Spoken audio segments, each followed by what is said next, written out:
नमस्कार दोस्तों, मैं ज्योतिषाचार्य एडी शास्त्री और आपके अपने YouTube चैनल नक्षत्र एस्ट्रो वर्ल्ड में आप सभी का हार्दिक स्वागत अभिनंदन। दोस्तों, आज से लगभग 19-20 दिनों के बाद वर्ष 2024 की शुरुआत होगी और वर्ष 2023 की विदाई होगी। ऐसे में हर कोई व्यक्ति ये कामना रखता है, इच्छा रखता है कि वर्ष 2024 की शुरुआत उनके जीवन के लिए कुशल मंगल हो, आनंददायक हो, वो प्रगति करें, यह हर कोई कामना रखता है। तो वर्ष 2024 में उनकी शिक्षा के लिए, उनके स्वास्थ्य के लिए, उनके दाम्पत्य जीवन के लिए, रोजगार के लिए, प्रणय संबंधों के लिए, संतान के लिए और उनके भाग्य, करियर और बिजनेस के लिए 2024 अच्छा निकले, यह हर किसी की कामना रहती है। 2023 तो जैसे तैसे करके गुजार लिया, लेकिन 2024 में उनके भाग्य की प्रकृति हो, उनके लिए आने वाली जो रुकावटें थी उनसे उनको मुक्ति मिले, ऐसी हर कोई कामना रखते ही है।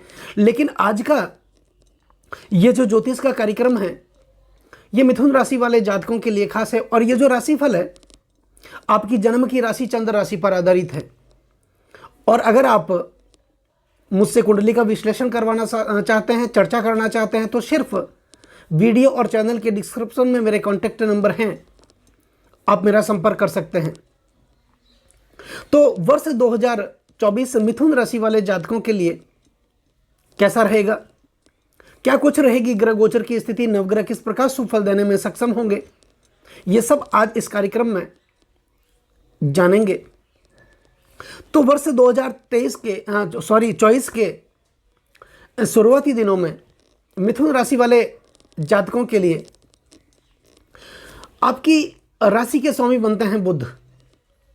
अगर आप राशि के अनुसार इस कार्यक्रम को देख रहे हैं तो, या फिर लग्न के अनुसार इस कार्यक्रम को, इस राशिफल को आप देख रहे हैं तो लग्न के स्वामी बनते हैं बुध। और बुध प्रधान व्यक्ति गजब के आकाश विहारी होते हैं, कल्पना विहारी होते हैं। अपने विचारों के पंखों पर सवार होकर ये लोग क्षण मात्र में कहीं से कहीं पहुंच जाते हैं। उनके विचारों में भारी दोहरापन पाया जाता है। शने रुष्टा शने तुष्टा, ये लोग एक क्षण प्रसन्न हो जाते हैं तो दूसरे ही क्षण नाराज हो जाते हैं। एक क्षण उदासी भरी शाम तो दूसरे क्षण खिलखिलाता प्रभात, कभी झाड़े की धूप तो कभी वर्षा का बादल। ऐसा होता है इनके विचारों का दोहरापन। दूसरी बात कि ये जो दोहरापन होता है इनके विचारों का, इनके यौन संबंधों में भी प्रकट होता है। ये लोग किसी से प्रेम करते हैं तो कस के प्रेम करते हैं, जीवन भर प्रेम करते हैं, जीवन भर साथ देते हैं, धोखा नहीं देते। लेकिन किसी से नफरत करते हैं तो जिंदगी भर मिलने का नाम नहीं लेते, क्योंकि बुध प्रधान व्यक्ति भावुक होते हैं, कल्पनाशील होते हैं, दिल में हमेशा ये दया रख के काम करते हैं, बुद्धि चातुर्य के धनी होते हैं, ज्ञान होता है, बुद्धि होता है और बुद्ध तो है ही बुद्धि के कारक। इनकी निर्णय लेने की जो क्षमता होती है वो गजब की होती है। ये उटपटांग कोई निर्णय नहीं लेते, सोच समझ करके हमेशा निर्णय लेते हैं, दिल से ज़्यादा ये बुद्धि का सहारा लेते हैं। ऐसे होते हैं बुद्ध प्रधान व्यक्ति। अब बात करते हैं 2024 में इनके लिए ग्रह गोचर की स्थिति किस प्रकार रहेगी। तो वर्ष 2024 में शुरुआती दिनों में इनके राशि के स्वामी जो बुध हैं वो रहेंगे छठे भाव के अंदर, शुक्र भी बुध के साथ रहेंगे। वही बात करते हैं शनिदेव की।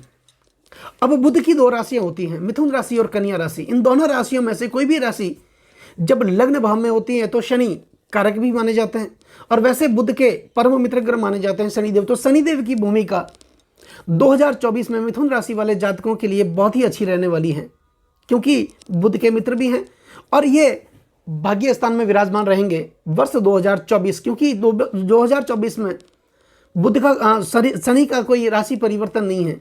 तो शनिदेव जो कर्म के कारक हैं, न्याय के देवता हैं, व्यक्ति को अच्छे कर्म करने के लिए प्रेरित करते हैं, दंडाधिकारी हैं, कर्म फलदाता है, कर्मों के अनुसार ये फल प्रदान करते हैं। लेकिन शनि की ये खासियत है, ये एकदम से किसी को फल नहीं देते हैं। फल देने से पहले ये व्यक्ति की परीक्षा लेते हैं, बंदे में दम कितना है, क्योंकि शनि फल देने से पहले व्यक्ति को दबाते हैं, गिराते हैं, तपाते हैं, और उसके बाद एक साधारण से कोयले को भी धीरे धीरे हीरे में बदलने की शक्ति, बदलने का जो सामर्थ्य है वो शनिदेव में है। तो शनिदेव मिथुन राशि वाले जातकों के लिए वर्ष भर आपके भाग्याधिपति बनकर के भाग्य भाव में अपनी मूल त्रिकोण राशि कुंभ राशि में विराजमान है, रहेंगे। और इसी वर्ष 2024 में शनिदेव 29 जून से वक्र भी होने जा रहे हैं। और शनिदेव जब वक्र होते हैं, कोई भी ग्रह जब वक्री होते हैं, उस ग्रह में चेष्टा बल बढ़ जाता है, शुभ फल देने का इच्छा जो है वो प्रबल हो जाती है।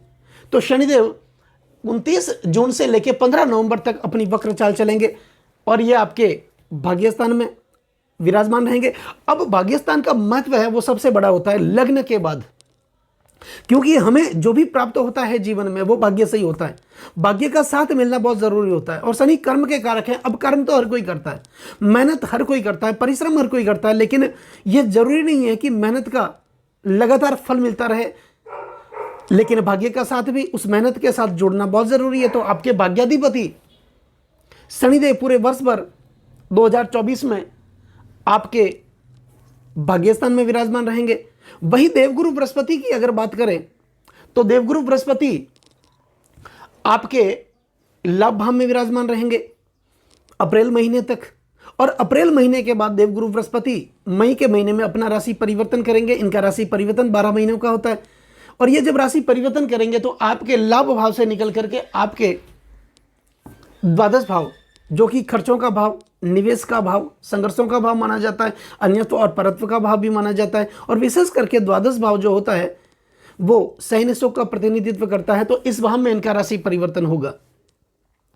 वहीं सूर्य और मंगल देव शुरुआती दिनों में आपके सप्तम भाव में रहेंगे। सूर्य देव 14 जनवरी तक आपके सप्तम भाव में रहेंगे और 14 जनवरी के बाद 14 जनवरी से लेकर 14 फरवरी तक सूर्य देव आपके अष्टम भाव में रहेंगे।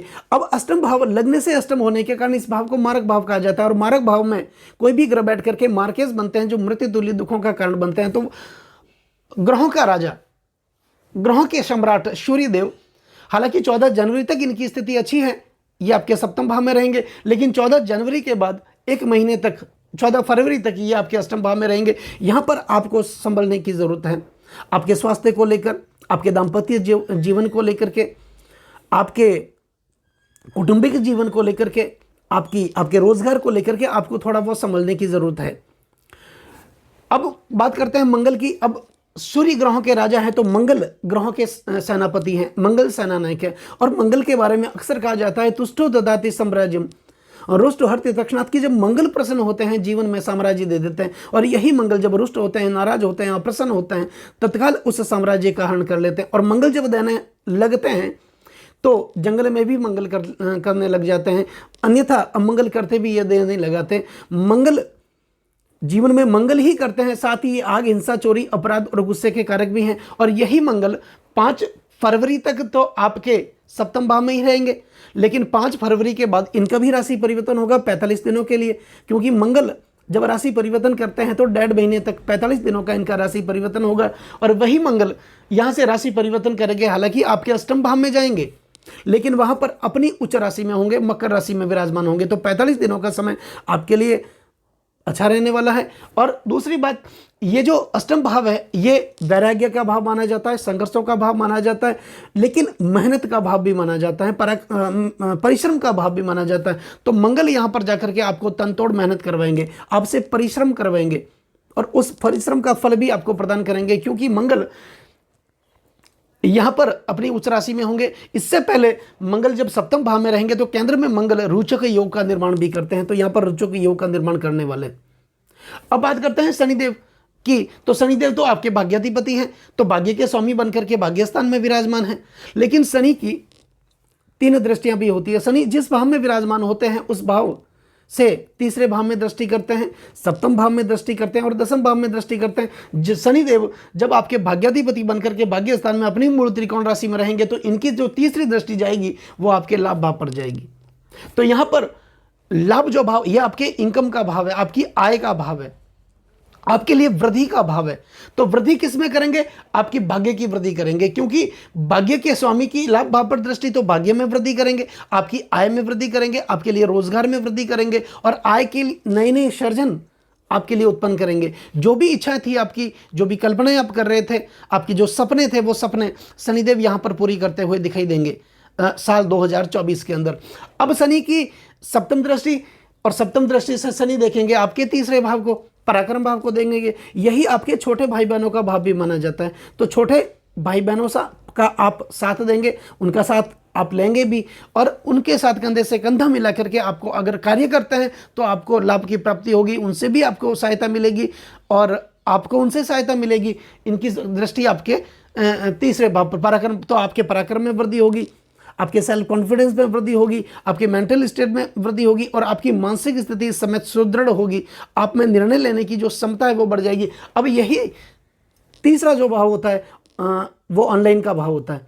तो ऑनलाइन से संबंधित आप अर्निंग करना चाहते हैं या फिर विदेशों से इंपोर्ट एक्सपोर्ट का अगर काम करना चाहते हैं, आप यूट्यूब से कोई अर्निंग करना चाहते हैं, फेसबुक इंस्टाग्राम से कोई अर्निंग करना चाहते हैं या कर रहे हैं, तो वर्ष 2024 में जब शनि की सप्तम दृष्टि रहेगी तो आपके लिए बहुत ही बढ़िया रहेगी। अब शनि की दसम दृष्टि 7, 8, 9 और 10 आपके छठे भाव पर रहेगी। हालांकि छठे भाव पर शनि की दृष्टि अच्छी ही मानी जाती है। तो यहाँ पर आपके विरोधी कमजोर होंगे, आपके शत्रु कमजोर होंगे। हालांकि विरोधी, जैसे जैसे आप जीवन में आगे बढ़ते जाएंगे आपके विरोधी भी बढ़ते जाएंगे, और विरोधियों का लगातार आगे बढ़ना भी बहुत जरूरी है, क्योंकि उन्हीं से हमें सीखने को मिलता है। तो यहाँ पर विरोधी तो बढ़ते जाएंगे लेकिन आपका बिगाड़ कुछ भी नहीं पाएंगे। दूसरी बात, यही भाव रोग, ऋण और शत्रु का भाव माना जाता है। तो आपको शनिदेव कर्जों से मुक्ति भी करेंगे, ऋण से मुक्त करेंगे, आपको रोगों से मुक्त करेंगे और शत्रुओं का यहाँ पर नाश करते हुए दिखाई देंगे। अब बात करते हैं आपके देवगुरु बृहस्पति की। तो बृहस्पति तो आपके लाभ भाव में विराजमान है अप्रैल के महीने तक। तो ये आपके लाभ भाव में मंगल की राशि, अपने मित्र राशि की राशि में विराजमान रहेंगे। लेकिन मई के महीने में बृहस्पति का राशि परिवर्तन होगा और परिवर्तन करके ये जाएंगे आपके द्वादश भाव पर। जब द्वादश भाव में बृहस्पति जाएंगे, लाभ भाव के स्वामी द्वादश भाव में जाएंगे, तो यही भाव आपके खर्चों का है। तो खर्चे तो आपके जीवन में होंगे, लेकिन बृहस्पति जब जाएंगे तो बृहस्पति तो ज्ञान के कारक है, आपके निर्णय लेने की क्षमता को बढ़ा देंगे, आपकी बुद्धिमत्ता को बढ़ा देंगे। आप में इतना तो ज्ञान वो देंगे ही कि उस पैसों का खर्च कहाँ करना है, उस पैसों का निवेश कहाँ करना है। तो गलत निवेश करने से पहले ही ये आपको ऐसी शक्ति दे देंगे कि आप उस पैसों का सही जगह पर इस्तेमाल कर लें। दूसरी बात, आपके बच्चों के एजुकेशन में भी वो और यही द्वादश भाव आपके लिए विदेश का भाव है। तो यहां पर आप एक्सपोर्ट इंपोर्ट का भी काम कर सकते हैं, क्योंकि लाभ भाव के स्वामी द्वादश भाव में होंगे तो लाभ, विदेशों से आपको लाभ होता हुआ दिखाई देगा। दूसरी बात, आप एक्सपोर्ट इंपोर्ट का काम करते हैं, उससे भी आपको लाभ होता हुआ दिखाई देगा। और यहाँ पर आप लंबी दूरी की कोई ना कोई आपके व्यापारिक क्षेत्र को आगे बढ़ाने के लिए आप लंबी दूरी की यात्राएं करेंगे। तो कुल मिलाकर के देखा जाए तो देवगुरु बृहस्पति, शनिदेव, और अब बात करते हैं राहु और केतु की। तो यहाँ पर आपके लिए जो, क्योंकि लग्नेश बुध है या फिर राशि के स्वामी बुध है, तो बुध के लिए दसम भाव में रहेंगे राहु देव। तो दसम भाव में राहु अच्छे ही माने जाते हैं और यही दसम भाव प्रसिद्धि का भाव है। आपको ये मान सम्मान और प्रसिद्धि दिलाएंगे, ऊंची पदवी, मान मर्यादा और प्रतिष्ठा भी आपको दिलाएंगे। यही भाव आपके सपनों का, इच्छाओं का, ये इच्छाएं आपकी पूरी करेंगे। और राहु तो अचानक से जीवन में घटनाओं को घटित करने का कार्य करते हैं। तो यहाँ पर आपके जो भी काम रुके हुए थे, आपके काम अटके हुए थे, हो नहीं रहे थे, वो काम एक बार फिर से लगातार आरंभ होते हुए आपके जीवन में दिखाई देंगे। और राहु इस समय दसम भाव में बैठ करके आपकी भूख को बढ़ा देंगे, आपकी इच्छा को प्रबल कर देंगे, आपकी तड़प को बढ़ा देंगे और आप अपने लक्ष्य के प्रति लगातार मेहनत करते जाएंगे। तो कुल मिलाकर के देखा जाए तो बहुत अच्छी स्थिति मिथुन राशि वाले जातकों के लिए तो 2024 में बनी रही है। लेकिन थोड़ा बहुत खर्चों में, स्वास्थ्य में, दाम्पत्य जीवन में ध्यान रखने की जरूरत है, क्योंकि मंगल, हालांकि मंगल तो अपनी उच्च राशि में ही जाएंगे, लेकिन सूर्य जब अष्टम भाव में जाएंगे तो ये स्वास्थ्य में थोड़ी बहुत आपके गिरावट कर सकते हैं। थोड़ी बहुत गैस्ट्रिक प्रॉब्लम, एसिडिटी की समस्याएं, बीपी की समस्याएं, ऐसी बहुत थोड़ी बहुत समस्याएं दे सकते हैं। विरोधियों से आपको उलझा भी सकते हैं। तो कुल मिलाकर के आपको ध्यान रखने की जरूरत है। वर्ष 2024 मिथुन राशि वाले जातकों के लिए अच्छा ही निकलेगा। अब आपको उपाय क्या करना है? तो इस समय उपाय आपको ये करना है कि आपकी राशि के स्वामी बनते हैं बुध, तो बुध के बीज मंत्रों का आप जाप कर सकते हैं, बुध के पौराणिक मंत्रों का आप जाप कर सकते हैं, बुध के गायत्री मंत्रों का आप जाप कर सकते हैं। बुध से संबंधित जैसे कि हरे नारियल में हरे नारियल को अपने सर के ऊपर 11 बार घुमा करके बहते हुए जल में आप प्रवाहित कर सकते हैं। हरे कपड़े में हरे मूंग बांध करके अपने ऊपर 11 बार घुमा करके आप किसी ज़रूरतमंद को दान कर सकते हैं। गाय को आप हरा घास, हरा चारा खिला सकते हैं। तो और बुद्ध का जो पन्ना होता है, स्टोन, अंगूठी बना करके आप धारण कर सकते हैं। तो आपके लिए बहुत अच्छी स्थिति है 2024 में मिथुन राशि वाले जातकों के लिए। तो दोस्तों, कैसा लगा ये वीडियो? अगर ये वीडियो आपको अच्छा लगा हो, मेरा समझाना आपको सार्थक लगा हो, जितना मुझे आता है मैंने भरसक प्रयत्न किया आपको बताने का। तो अगर आपको अच्छा लगा हो तो इसको आप आगे से आगे शेयर जरूर करें। बेल आइकन बटन को दबाना आप बिल्कुल भी ना भूलें, ताकि मेरे आने वाले और भी नई नई वीडियो के नोटिफिकेशन आप लोगों तक पहुंच सके। और चैनल को सब्सक्राइब जरूर करें। नमस्कार दोस्तों।